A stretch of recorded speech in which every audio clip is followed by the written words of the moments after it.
Hello guys, welcome to the movie recap review. Happy watching. The film innocently kicks off as Jesse and Gerald prepare for a weekend trip, casually packing their bags. However, the mood shifts dramatically when Gerald adds 2 police-grade sets of handcuffs to his bag, a seemingly harmless act turned foreboding. En route to the lake house, the attractive pair listens to Sam Cooke's "Bring It On Home to Me" in the car. Gerald tries to set the mood, but Jesse subtly rejects his advances, gently moving his hand from her thigh and switching off the music. Approaching their secluded lakeside cabin, Gerald narrowly avoids hitting a stray German shepherd feasting on roadkill. Jesse, empathetic, wants to assist the dog, but Gerald reminds her they're not there to take in an animal. Meanwhile, the radio intermittently broadcasts reports of break-ins in the area and disturbing scenes at the local cemetery. However, Jesse's attention is fixed on the stray dog. Upon reaching their cabin, Gerald prepares for an upcoming event by taking Viagra, while Jesse promptly slices a steak to feed the hungry pup. Gerald, perturbed by his wife's gesture of giving a stray dog an expensive piece of meat, chooses not to argue. He ushers Jesse inside, leaving the front door wide open in the process. Gerald's unconventional game begins with a shaky sense of consent. Jesse appears uneasy, but attempts to mask her discomfort. She wears a new sexy nightgown, only to realize she forgot to remove the tag. However, when she notices Gerald's handcuffs, she hesitates, anticipating the furry, keyless toy version. "Those can break if you're too rough," Gerald remarks with a smirk, despite her visible discomfort, as he secures her to the bed, one hand restrained to each post. Gerald takes another Viagra pill, causing Jesse to become visibly fearful. Soon after she's restrained to the bed, the situation takes a disturbing turn. Gerald's idea of a sexy fantasy is something Jesse never consented to.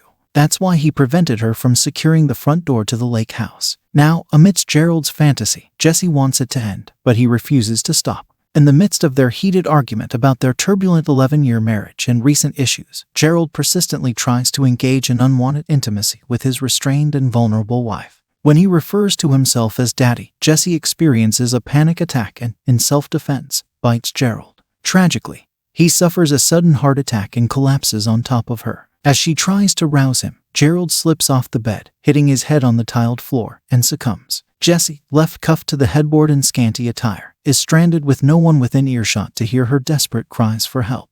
In a shocking shift from marital turmoil to a survival nightmare, Jesse's initial visitor is the stray dog she had fed earlier. The dog begins to lap up Gerald's blood and chew on his lifeless body, an awful reminder to Jesse that they had indeed left the front door open. As Jesse grapples with the gruesome scene in her own shock, the next visitor she encounters is the ghost of Gerald. His spectral presence becomes a torment, hurling cruel and demeaning remarks at her. He mercilessly taunts her about being a pushover and unveils his true sociopathic nature. Mockingly, his ghost suggests she might have lost her grip on reality and accuses her of always dissociating during conflicts. With a chilling revelation, Ghost Gerald admits to purposefully inflicting harm on her, triggering a realization in Jesse's mind. She comprehends the harrowing fate that awaited her had her husband not met his demise while she was restrained in that bed. In a surreal turn of events, an empowered version of Jesse emerges to confront the tormenting ghost of Gerald.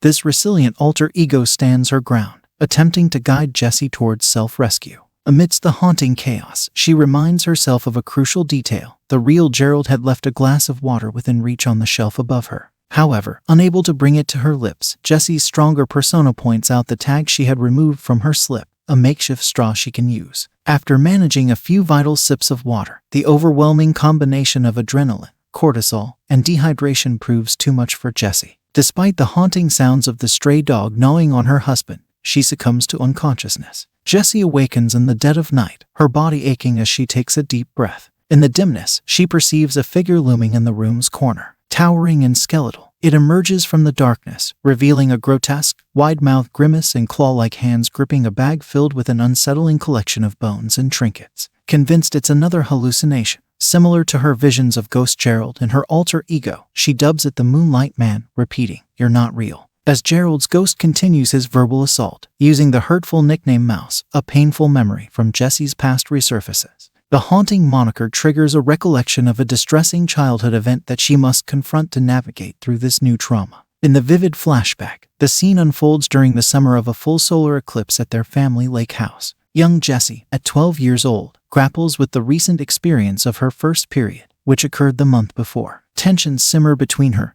and her pregnant mother, Sally, whose disdain for her daughter remains palpable. Determined to witness the eclipse from the lakefront instead of joining the family on the boat, Jessie finds solace in the company of her father, Tom, as he opts to stay by her side. Like what happened decades later with her husband Gerald, Tom and Jessie's first moments together alone seemed perfectly innocuous. But it wasn't long before Tom started saying inappropriate things, escalating to an inappropriate act as the sky turned red from the eclipse. The song on the radio was Sam Cooke's Bring It On Home to Me, the same song Jessie turns off at the beginning of the movie. But what happened after was equally terrible. Tom manipulated Jessie into agreeing never to tell anyone at all, least of all her hateful mom, and made his disgusting crime seem like it was Jessie's idea to begin with. Because of his coercive language and gaslighting, Jessie fully internalized the shame and horror of what her father did, not just as a child, but for the rest of her life. During the poignant conclusion of Jessie's flashback with her father, she recollects the moment she inadvertently broke a water glass in her hand during the first family dinner following the incident. As she reverts to the present, a chilling realization dawns upon her. She'll need to wound that same hand once more to secure her escape. In the intense moment of shattering Gerald's water glass and meticulously slicing through her wrist to liberate herself from the handcuffs, Jessie reflects on a profound revelation. It strikes her that since that pivotal summer of the eclipse, she's been ensnared in a metaphorical imprisonment.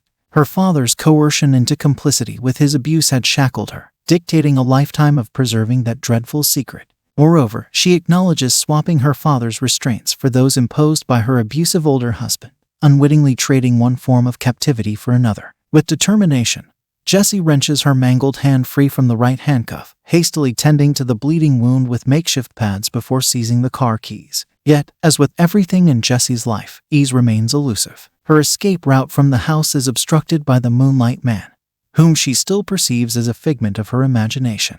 Despite her profuse bleeding, Jessie bravely confronts the surreal figure, depositing her wedding ring into the open bag of bones while reiterating, "You're not real. You're only made of moonlight." Despite her precarious condition, Jessie summons her remaining strength to navigate her car toward the nearest neighbors. In her desperate attempt to flee, she crashes the vehicle before succumbing to unconsciousness. Though gravely injured, she has finally achieved her freedom. 6 months post her harrowing ordeal, Jessie emerges from the shadows. With the assistance of Gerald's law firm, the incident is deftly brushed aside as a mere heart attack, veiling the traumatic truth. Enduring multiple surgeries to mend her wounded hand, she pens a poignant letter to her younger self, unraveling the tangled threads of her tumultuous past and seeking comprehension amid the chaos. Gerald's ghostly taunts about her emotional detachment spur a transformative awakening within her. Driven by a newfound desire to confront her past and confront the lingering echoes of abuse, she initiates a foundation dedicated to supporting and rescuing abused children, illuminating a path toward healing and hope.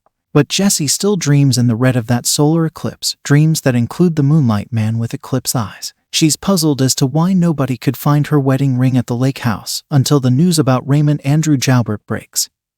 Her imaginary Moonlight Man has been arrested for serial murder, cannibalism, necrophilia, and defiling corpses. Jessie has her chance to confront her final tormentor, and does so on Jalbert's first day in court. "You're not real, you're only made of moonlight," Jalbert parrots to a now defiant Jessie. She sees her father and husband's faces in Jalbert's as she stares him down. "You're so much smaller than I remember," she tells him, and walks away a different kind of free woman. And that's the end of the story. I hope you liked it. Comment down below what movies do you like us to recap next. Thank you for watching. Don't forget to like and subscribe. Until next time.